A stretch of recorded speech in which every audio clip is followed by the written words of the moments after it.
Good afternoon. It is with trepidation I speak to a room after so many esteemed academics.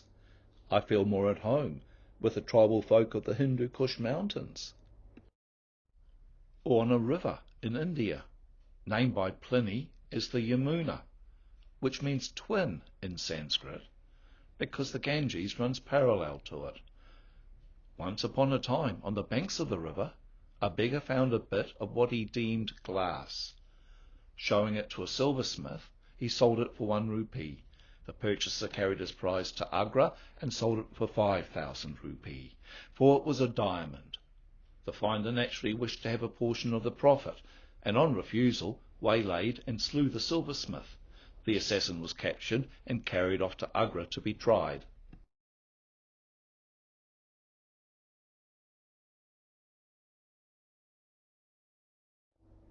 The year 1822 in India had become hellish for 40-year-old Major James Todd.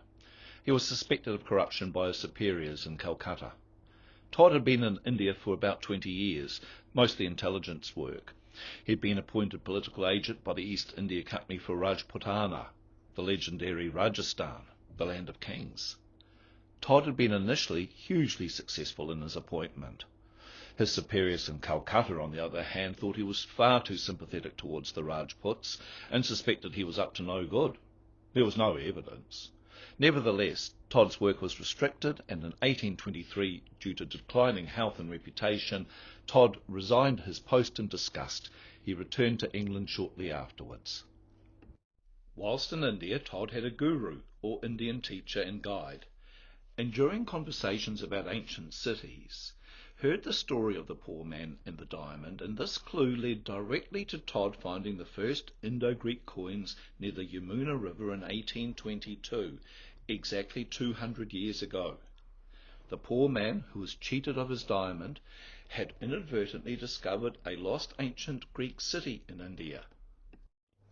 This story, which could be lifted from the pages of 1,000 Nights and a Night, was recounted by James Todd at a meeting of the Royal Asiatic Society in London in 1825. Todd then discussed 2 coins, which appeared to be not Indian at all, for they bore dual inscriptions, Greek on the obverse and an undeciphered script on the reverse, which Todd thought could be derived from a Persian script called Zend. The discovery of Greek coins in India did not come as a complete surprise to Todd. He knew from classical sources that the Persian Empire control of northwestern parts of India ended with the Macedonian conquests under Alexander the Great. He would have known that in 326 Alexander invaded India and Alexander died 3 years later, and that Greek kingdoms, largely forgotten or considered semi-legendary, had lingered on in India for a period of time after that. These are the Indo-Greek coins which Todd showed to the meeting of the Royal Asiatic Society. The first has a legend in Greek on the obverse and reads of Saviour King Apollodotus. A Greek king in India by the name of Apollodotus was known from extant classical Greek sources. However, there may have been 2 Indo-Greek kings called Apollodotus. Todd's coin, discovered as a result of the clue of the poor man and the diamond, was a later Greek king, Apollodotus, an important ruler who seems to have re-established the Indo-Greek kingdom to some extent of its former glory, and Taxila in western Punjab was reconquered from nomad Scythian rule. The second coin is of Menander. This coin was also discovered along the course of the Yamuna River at Mathura. Menander Sota was known from extant classical Greek sources. Menander, according to legend, ruled a larger kingdom in India than any other Indo-Greek king. This attractive square copper coin has on the obverse the helmeted head of Athena and a legend in Greek. The reverse has Nike standing. Reading the obverse legend is straightforward. It's in Greek, of Saviour King Menander. Both coins have writing on the reverse, which Todd mistook for a Persian script. To properly understand these coins, the script would need to be translated. Eventually Todd was cleared of any wrongdoing and promoted to lieutenant colonel. Not only did Todd discover and identify the first Indo-Greek coins, he also recorded the histories and legends of the Rajputs, preserving them for posterity. I note the Royal Asiatic Society is offering a Todd tour next year of Rajasthan, which looks tempting. This presentation traces James Todd's story of the poor man who found a diamond to a modern connection in remote mountains of Central Asia. This is followed by a look at the now extinct ancient script adopted by the Greeks in India on the reverse of their Indian coins. This alphabet eventually became sacred to Buddhists. Greeks have a long history in India. The god Dionysus invaded India and left Greek colonists in his wake for Alexander the Great to find. The next attempt at invading India ended in one of the great deals in history. Not long after Alexander's death, Seleucus concluded a treaty with the Indians to abandon territorial claims in return for peace and 500 trained war elephants with mahus to use against his Greek enemies to the west. These events are preserved in only one ancient text, an apocalyptic Indian text which is in Sanskrit and which eschatological imagery has been compared to the apocalyptic vision in the book of Revelation in the New Testament. And this leads to a search for a Greek treasury and a mysterious figure called Dharmamita.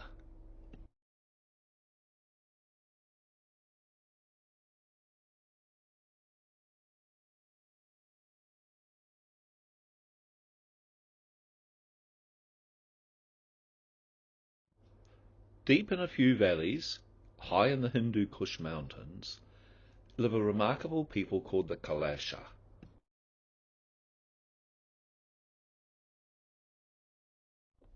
The Kalasha claim they are a direct connection to the army of Alexander the Great.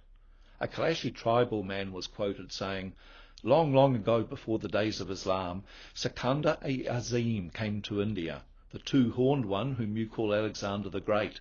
He conquered the world and was a very great man, brave and dauntless and generous to his followers. When he left to go back to Greece, some of his men did not wish to go back with him, but preferred to stay here. Their leader was a general called Shalakash, that's Seleucus. They came to these valleys and settled here and took local women, and here they stayed. We, the Kalash, the black Kaffir of the Hindu Kush, are the descendants of their children. Still, some of our words are the same as theirs, our music and our dances too. We worship the same gods. This is why we believe the Greeks are our first ancestors." He may be right. Greek kings ruled from the mountains of the Hindu Kush to the western Himalaya and south to the Arabian Sea for about 200 years, and coins of Alexander and his Greek successors are found to this day by farmers tilling their fields. The most famous Indo-Greek kings are King Demetrius and King Menander. Demetrius of Bactria, often identified as Dharmamita, is said to have conquered parts of Iran, Afghanistan, Pakistan and India. King Menander was the most illustrious Indo-Greek ruler. He was recorded in both ancient Western and Eastern literary traditions.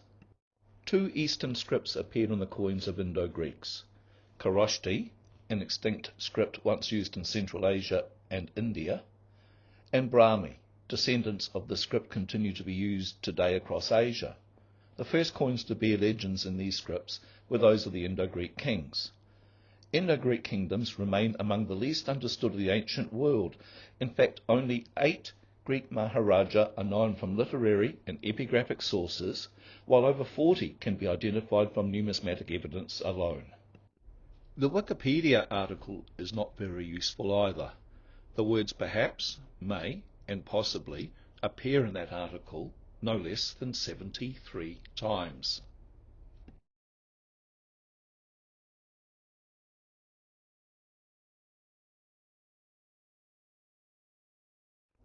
Todd was correct in assuming a Persian connection with the script on the coin, but incorrectly assumed that the strange script was closely connected to the already known Persian scripts, including the known but yet to be deciphered cuneiform scripts.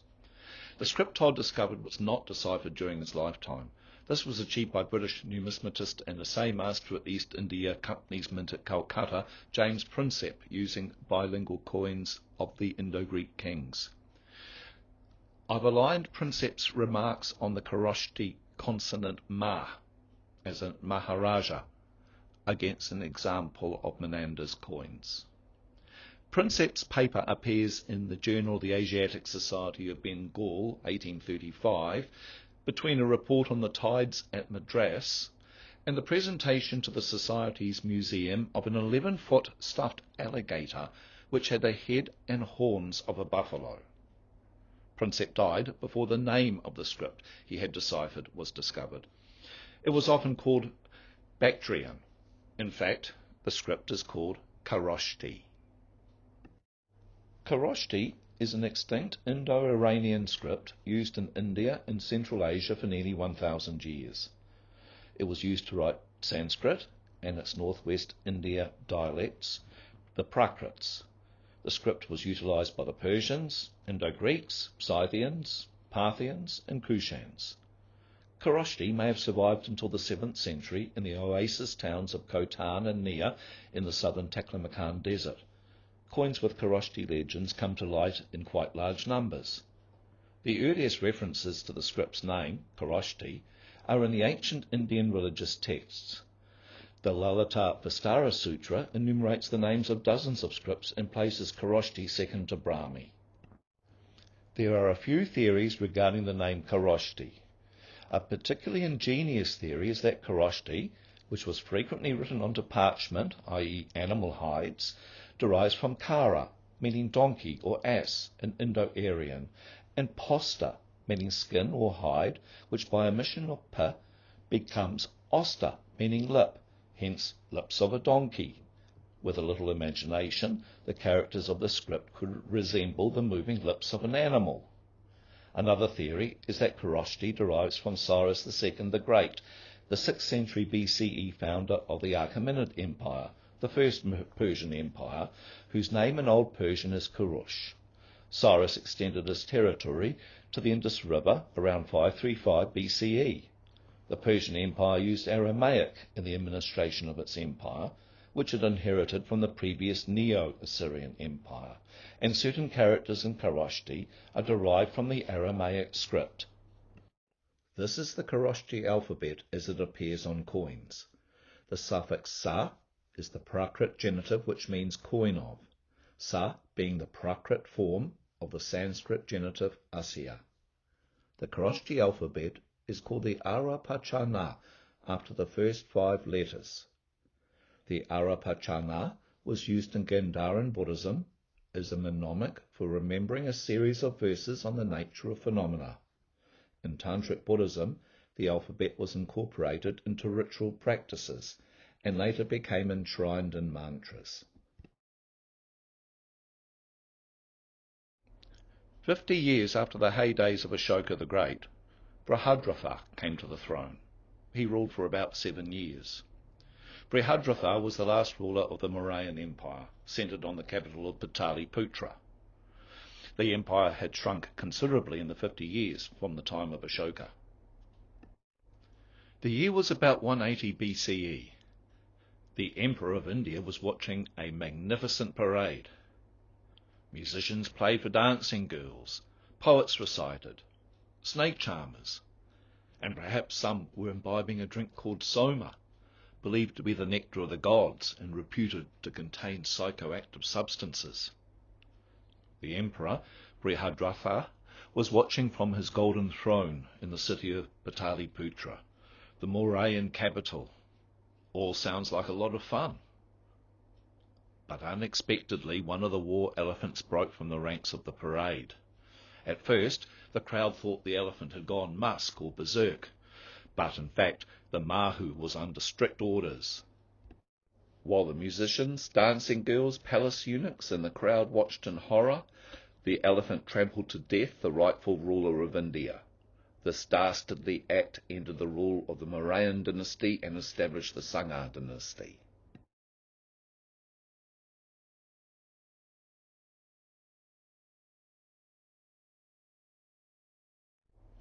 The Greeks on the western edge of India decided to seize the opportunity to invade. They planned to reclaim lands conquered by Alexander the Great during a disastrous campaign that occurred during severe monsoon rains about 150 years before, and those rains forced Alexander to retreat. This is the type of terrain the invading army had to negotiate. The Greek army engineers would have been kept busy with the logistics of moving the army forward, along with baggage trains, siege engines and camp followers through the Hindu Kush mountains towards the plains of India. By what right did the Greeks claim these lands? Alexander the Great's last siege, in 326 BCE, was at a mountain site located above this town on the upper Indus River, which offered the last threat to Alexander's supply line, which stretched dangerously vulnerable over the Hindu Kush back to Central Asia. This rock is a really tremendous thing, and the story goes that Hercules himself, the son of Zeus, was unable to capture it. According to Arrian, the rock had a flat summit, well supplied with natural springs, and wide enough to grow crops. It could not be starved into submission. Neighbouring tribesmen who surrendered to Alexander offered to lead him to the best point of access to the top. Eventually, the mountain was captured.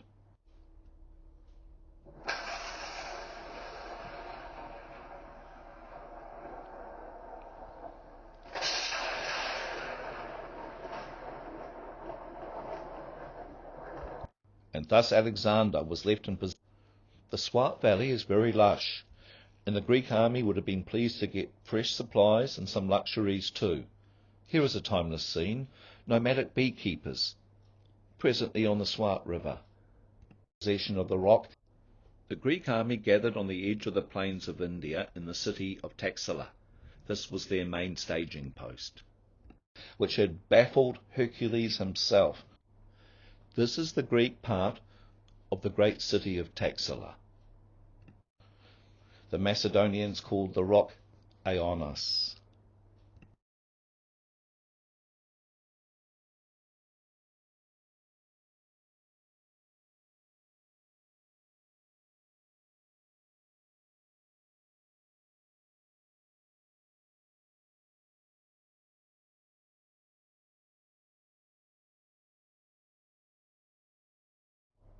This would have been, for the Bactrian Greeks, their first sight of the plains of India. They were used to mountains. The Greek army would have secured the city at the commencement of the campaign into India. Incidentally, my guide Ali and I had to flee from here in great haste after dire threats from a group of looters we had inadvertently disturbed amongst these ruins. To reach the Indian capital, the Greeks had to cross the 5 rivers of the Punjab. This is the Ravi River. It's an important crossing. When Alexander crossed, Arrian writes that the crossing caused him no trouble and that Alexander advanced along the further bank. Most of the tribes in this region surrendered to him without resistance, including a few who had begun by offering a certain show of hostility. A few others tried to elude him but were caught and subdued by force of arms. Not far from the Mauryan capital is the sacred Buddhist site of Bodh Gaya. This is where the Buddha obtained enlightenment. Buddhist symbols found on India's punch-mark coinage are also on this coin of Agathocles.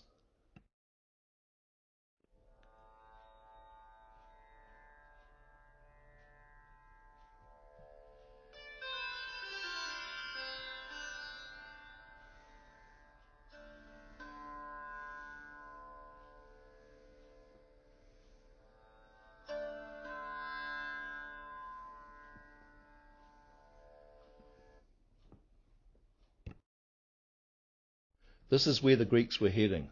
The capital, Pataliputra, lying on the south bank of the Ganges River. According to the Indian accounts, the resulting carnage was appalling, and the cries of the wounded, the trumpeting of riderless, injured elephants, maddened with pain and fear, can only be imagined. A description of this invasion and the fall and sacking of the capital is recorded in only one ancient text. It is an Indian text called the Yuga Purana and writes of the events as an apocalyptic nightmare and portrays the Greeks as demons. Then, having approached Saketa, together with their allies, the Panchalas and the Mathuras, the Greeks, valiant in battle, will reach Pataliputra. Then once Pataliputra has been reached and its celebrated mud walls cast down, all the realms will be in disorder, there is no doubt. There will then finally be a great war of wooden weapons, and there will be the vilest men, dishonourable and unrighteous. and in the city of the Greeks the princes will make this people acquainted with them. But the Greeks, infatuated by war, will not remain in Middle India.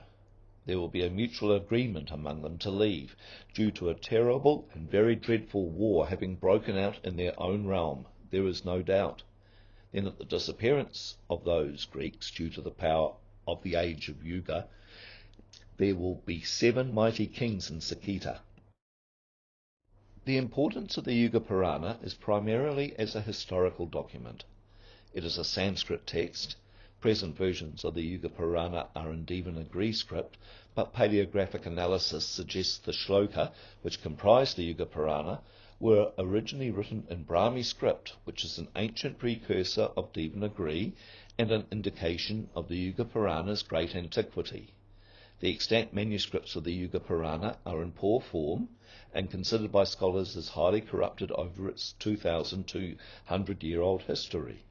There is no consensus on an acceptable version of the text. The Yuga Purana is structured as a chronicle and is notable for historical information presented as a prophecy. It includes mythology.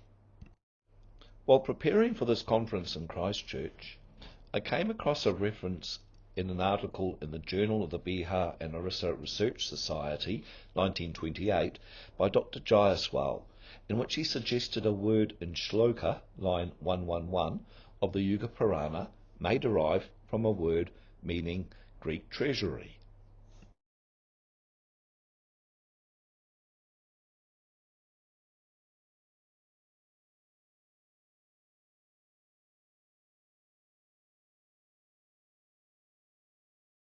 This is the known coinage of King Agathocles. He is believed to be a son of Demetrius I. On the left-hand side is his religious coinage, in the centre the Attic Standard coinage, and on the right the so-called commemorative coinage. The first 2 of his religious coins are in Kharoshti script, the 3rd and 4th are in Brahmi, and the commemorative coins are for Alexander the Great, Diodotus I, Pantaleon, Euthydemus I, and Demetrius I.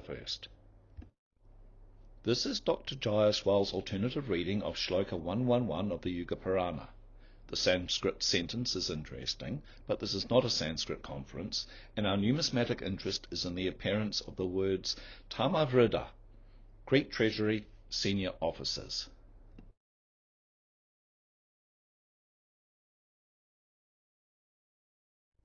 The word Tamar may have a connection with the Sumerian Tam, shown in the 3rd dynasty of Ur and Neo-Assyrian forms. Tamra, in Sanskrit, is associated with copper, and Tamra Sasana refers to a copper plate edict. The last entry is Tamra Oshta, meaning red lips. You will recall that Kharoshti may be derived from Oshta, meaning lips. Isn't Sanskrit fun? The word Tamar in association with money is not common today. However, I came across the word Tam during background research for an expedition from Lhasa to North Face Base Camp Everest in 2018. Here is a 50 Tam banknote.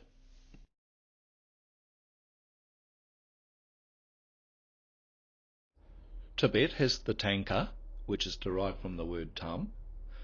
Mahayana Buddhism has references to Tamra and Tamra Kashapana. In Western India, there is the Tamrika, and in Mauryan India, the Tamra Rupa. 30 years ago, on the other side of the Himalaya mountains, I backpacked for several months along the Mekong River and came across the word Tumlang as a unit of weight of the indigenous canoe money. However, I cannot prove a linguistic connection. Moving on from Shloka 111 to Shloka 112. This is an alternative reading for Shloka 112 of the Yuga Purana. The Yavanas, the Greeks, will declare 5 kings in the city. Is it possible, in light of the word for Greek treasury in the previous line 111, that the declaration of 5 kings in the city is a direct reference to the 5 coins struck by King Agathocles for the 5 heroic Greek kings of the East? And could this coinage be invasion money.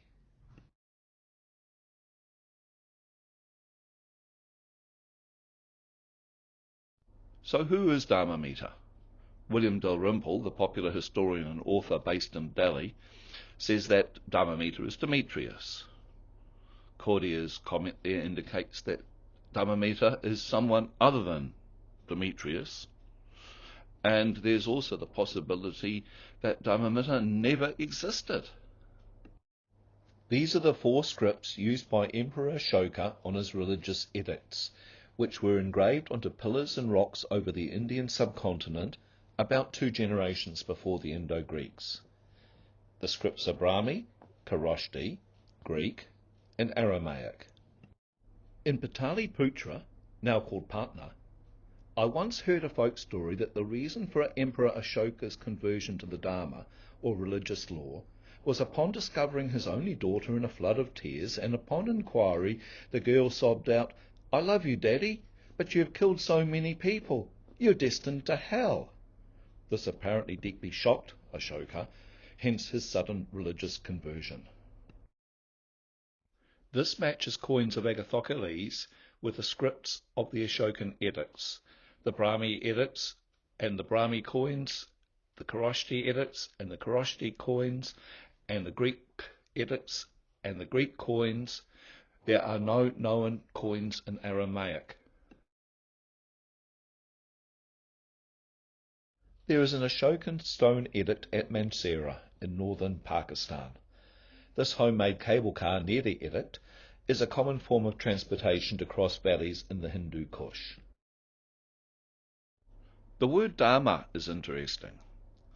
In Indian culture for millennia, Dharma has been one of India's most sacred words, and you'll see there an entry from a Sanskrit dictionary.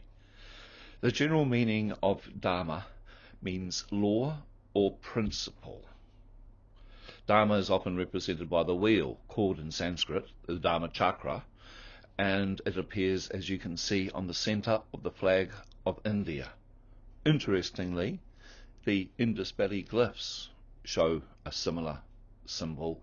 These are from about the 3rd millennium BC. The word mita can mean to measure and to establish, but it can, depending upon context, also mean to destroy.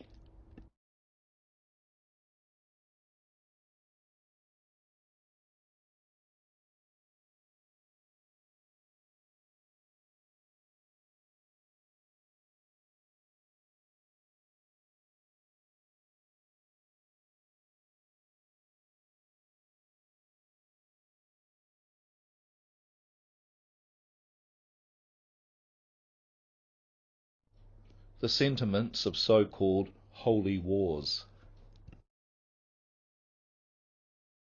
So who is Dharmamita?